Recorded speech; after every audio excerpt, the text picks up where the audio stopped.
Well, South Africa has asked a top UN court to order a halt to Israel's ongoing offensive in Rafah, saying Palestinians are facing, quote, ongoing annihilation. The country has also accused Israel of carrying out genocidal operations in Rafah and other parts of Gaza. The Hague-based International Court of Justice started the two-day hearing with South Africa presenting its case on the first day.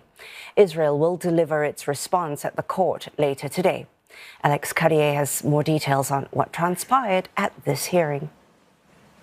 Well, this first day of proceedings at the International Court of Justice behind me was all about allowing South Africa to put its case. They want the ICJ to order Israel to stop all military operations in Rafah because they say it would create conditions that make it impossible to sustain human life and therefore not protecting civilians and also breaching international law, certainly breaching the Genocide Convention. We saw emotional and difficult arguments put forward by those South African legal teams. One lawyer bursting into tears as she made the argument, highlighting the suffering and the pain experienced by the civilian population in Gaza. The two main requests: an order from the court for Israel to stop all operations, military operations in Rafah, and another order from the court insisting for the free flow of humanitarian aid, access to UN agencies including UNRWA, as well as journalists and inspectors or mediators certainly being able to go in to Gaza. Now, this today was all about South Africa's case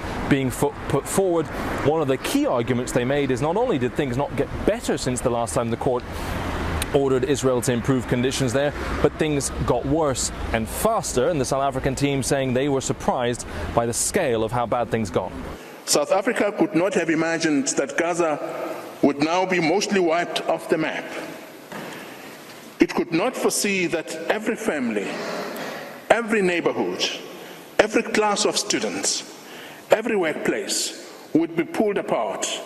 So that is South Africa's argument, pushing for more restrictions on Israel's actions. On Friday, we will hear the Israeli defense. They have already said that South Africa is operating as the legal arm of Hamas and they are wasting the court's time, and that Israel always complies with international law. But what is clear is that despite those that pushback from Israel, the international pressure on the Israeli government is still mounting. Alex Carrier, CNA, The Hague.